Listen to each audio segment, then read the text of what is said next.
হাসপাতালে রাতের পরিবেশ অনেক ভয়ানক হয়ে থাকে আমি শুনেছিলাম, কিন্তু এতটা ভয়ানক হয়ে থাকে সেটা আমার কল্পনার বাহিরে ছিল। মাইগ্রেনের প্রচণ্ড ব্যথা আমার অবস্থা যখন মৃতপ্রায়, তখন ডাক্তারের রেফারেন্সের জায়গা হলো অন্য এক শহরের নাম করা এক হাসপাতালে। জায়গা হলো কেবিন নাম্বার 17-তে। রুমটা সারাদিন অনেক মানুষের কোলাহলে পূর্ণ থাকলেও রাতের বেলা থাকে পোকাদের দখলে। দিন গড়িয়ে রাত হলো। আমার সাথে আম্মু আর ছোট বোন রিয়া। আমার কেবিনটা ভবনের একদম শেষের দিকের কোনায়। রাত অর্ধেক হলো আমি ঘুমাতে পারছি না। মাঝে মাঝে প্রচণ্ড ব্যথা কেঁপে উঠছি বারবার। হঠাৎ দরজায় কড়া নাড়ল কেউ, অন্যরা ঘুমাচ্ছে। আমি আম্মুকে ডাকতে চেষ্টা করলাম, তবে আমার ক্লান্ত আওয়াজ একটু দূরের খালি বেডে থাকা আম্মু অবধি পৌঁছায় নাই। রিয়াকে খুঁজছি, আশেপাশে নেই, হয়তো ওয়াশরুমে গেছে। ওদিক থেকে শব্দ আসছে। দরজায় লোকটা নক করেই যাচ্ছে, যেন দরজা ভেঙে ভিতরে এসে পড়বে। নিজের সাথে যুদ্ধ করে যেন নিজেকে টেনে তুললাম বেড থেকে। জয়ী হয়েছি যুদ্ধে। একরাশ সফলতার আনন্দ নিয়ে দরজা খুললাম, তবে কেউ নেই আশেপাশে যতদূর চোখ যায়। ডাকাডাকি করলাম, কে কে ছিল এখানে? না, কেউ এলো না, তবে দূরের লাইটগুলো ব্লিঙ্ক করছে। ভাবছিলাম ভুল করে হলিউডের হরর সিনেমাগুলোর সেটে এসে পড়েছি। এসব ভেবে কিছুটা রোমাঞ্চিত হচ্ছি বটে, তবে যখন দেখলাম আসলেই দূর থেকে একটা ছায়া ছড়ে গেল, তখন মুহূর্তে আমার শরীর থেকে ঘাম ছুটতে লাগলো। ফিরে এলাম নিজের বেডে। নিজেকে জোর করে চোখ বন্ধ করে রাখলাম। জানি না কখন ঘুমিয়ে পড়েছি। ঘুম ভাঙলো মায়ের ডাকে। নার্স ওষুধ দিয়ে গেছে, খেতে হবে। কথা রেখে খেয়ে আবার ঘুমিয়ে গেলাম। একইভাবে কাটলো আমার আরও দুটো রাত। দ্বিতীয় রাতে ছায়াটাকে আরও কাছ থেকে দেখেছি। প্রচণ্ড ভয় পেয়ে গিয়েছিলাম। চোখের সামনে নিজের রুমের কোনায় আমার অভূতুরে আকৃতির ছায়া দেখলে কে না ভয় পায় বলুন?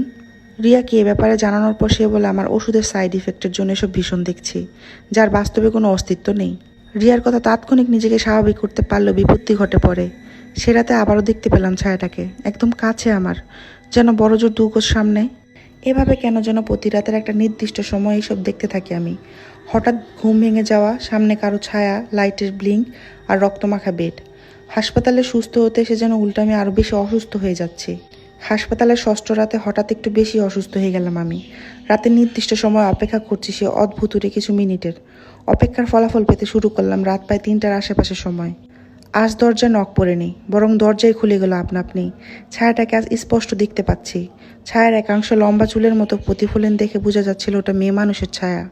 ছায়ার পেছনে আস্ত মানুষটা, রক্তজবা রঙের কাপড় পরা মাঝারি গড়নের মেয়ে মানুষ দাঁড়িয়ে আমার দিকেই চোখ।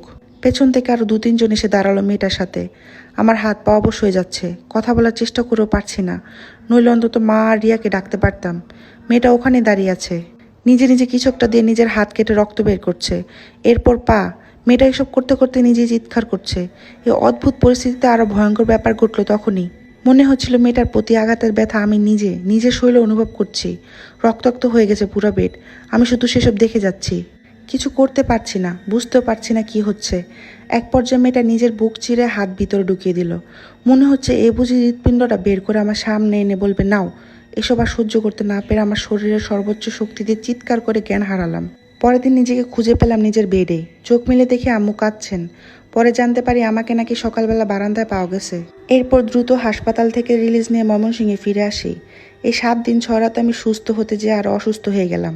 তার কিছুদিন পর ওই হাসপাতালের পূর্ব কর্মরত এক নার্সের থেকে জানতে পারি আমাকে থাকতে দেওয়া রুমটাতে অনেক বছর আগে এক মেয়ে ভর্তি হয়, যাকে আমার বর্ণনা মতো খুন করে রেখে চলে যায় দুর্বৃত্তরা।